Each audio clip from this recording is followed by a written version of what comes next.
Hey everyone, always great to connect with you on video. I did promise you that I would be back, didn't I? It has been less time than before. And honestly, today, the last few days, I've kind of been compelled to share more of me with you. Now, I always feel like I share me because I'm always sharing my experience of life through these videos in different ways. But I don't know, the events of the last few weeks, particularly the Paralympic Games, has inspired me to just be a little bit more honest with you, a little bit deeper with you about my story, about the way that I live.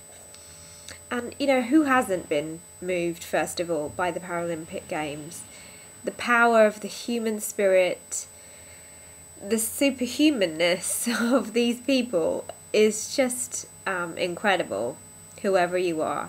It really, I mean, honestly, it's astounding to me. Kind of makes me cry.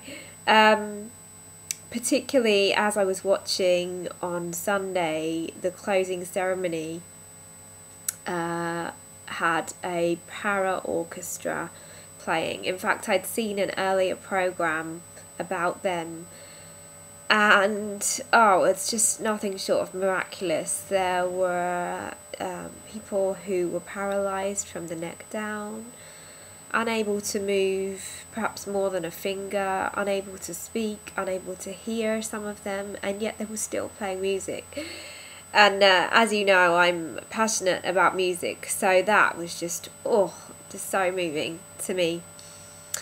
And I don't know, maybe the whole thing just moved me even more so because, yes, some of you may know, some of you may not know, I am considered one of those people disabled, that people label as disabled. You know, I was born with cerebral palsy, or I was diagnosed with cerebral palsy. My sister and I were born 11 weeks premature, and I'm not sure whether it was lack of oxygen during the birth or just because we were so tiny, but it's brain damage, and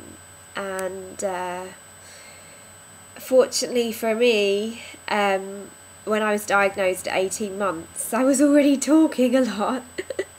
So I knew that, or my parents knew that wasn't going to be an issue, but other than that, they really didn't know what my capabilities would be. They didn't know whether I would be able to walk, how independent I would ever be in my life. And fortunately, I was able to walk by the age of 6. You know, but I have had to learn to walk 3 times in my life. After surgery on my legs, I then became very ill due to the surgery, and, you know, again, don't regret that, because I probably wouldn't have the mobility that I have now if I hadn't had that. My life turned upside down, but that's another story that I'll share with you another day. But you know, I use crutches to walk and quite often use a wheelchair, especially if I'm going any kind of distance, like travelling and, you know, these kind of issues have been really in my face these last week or so, because I have been to London. One actually was for a closing ceremony, a Paralympic event in London with other disabled performers, some who were again unable to move but were still singing, some who had you know, challenges speaking but were playing music, and me. And it was an incredible moment for me to be so inspired by others, but also to feel like I was included in that group, because often I've wanted to push away any kind of reference to my disability, because I've spent so long, or so much of my life even, wanting to not define myself by the fact that I wasn't able to move as well as other people, which is great in one way because I've got to do so many wonderful things. But in another way, it's caused me a lot of separation between me and my body. It's given me so many ways to feel shocked and upset and angry and hurt about the body that I have been given, because I would often forget that I look different if somebody noticed me, or even the other day I got into a taxi and the first question that somebody asked me is, "What's wrong with you?" And it catches me off guard. It's an emotional thing. Who would get into a taxi wearing glasses or being overweight and still be asked those kinds of personal questions? Why do you wear glasses? Or why are you overweight? They wouldn't, or at least I don't know many people who would say that, first of all. And yet people still ask me why I have crutches, why I have a wheelchair, what's going on, who I live with, how I live.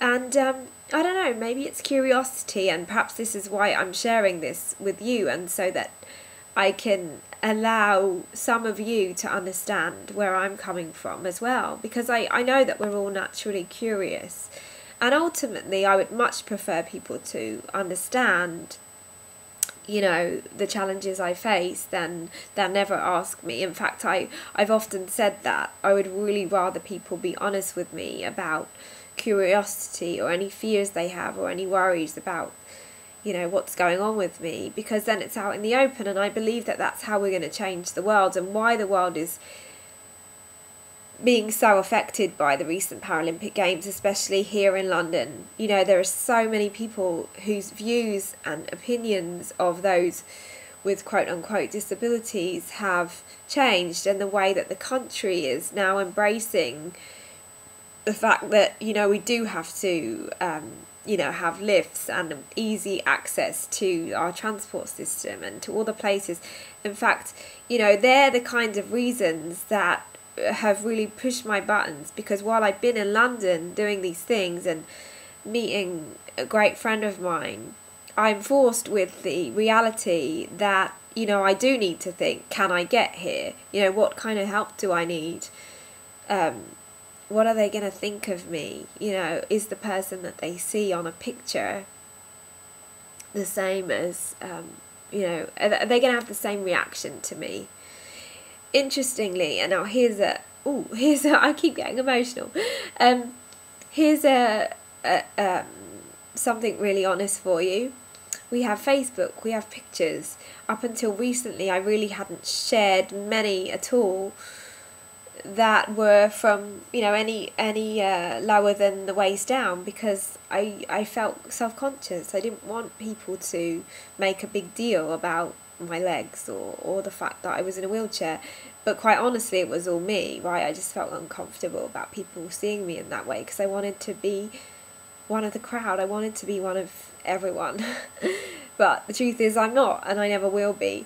And so it took me a long time just to do that, and I only done that recently. But still, I receive comments from people who don't know me that well, and they would say, "Oh, that's a beautiful picture," and my head will go into one of two places, and one of them would be, well, do they know? Do they know about me?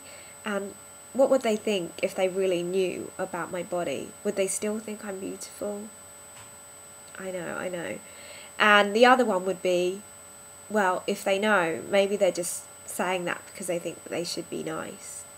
Maybe they're just, wanting to say how cute I am, or they want to have empathy for me. And, I know that that's a really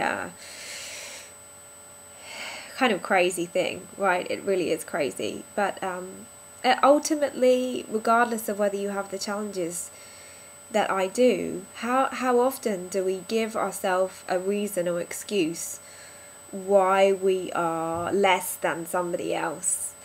you know, I'm unlovable because I have less intelligence, quote unquote, whatever that is, or I'm not good at this, or I'm shorter, I'm taller, I'm thinner, I'm fatter, I have a, you know, I have an issue with a certain lifestyle, whatever it may be, whatever. We're always giving ourselves reasons why we're different, or why somebody else may not accept us, or why we're unworthy, why we're unlovable, why we don't appreciate ourselves. So it doesn't really matter.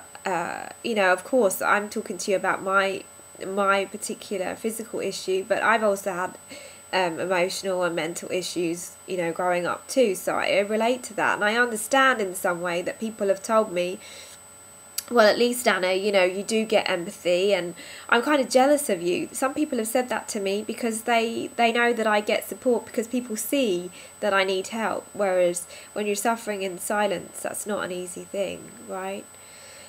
So there is, you know, I have compassion for it all, but I also want to say that, you know, there are so many times that we squash all of this. We squash all of the ways that life is hard, because let me tell you, life is hard. It is hard.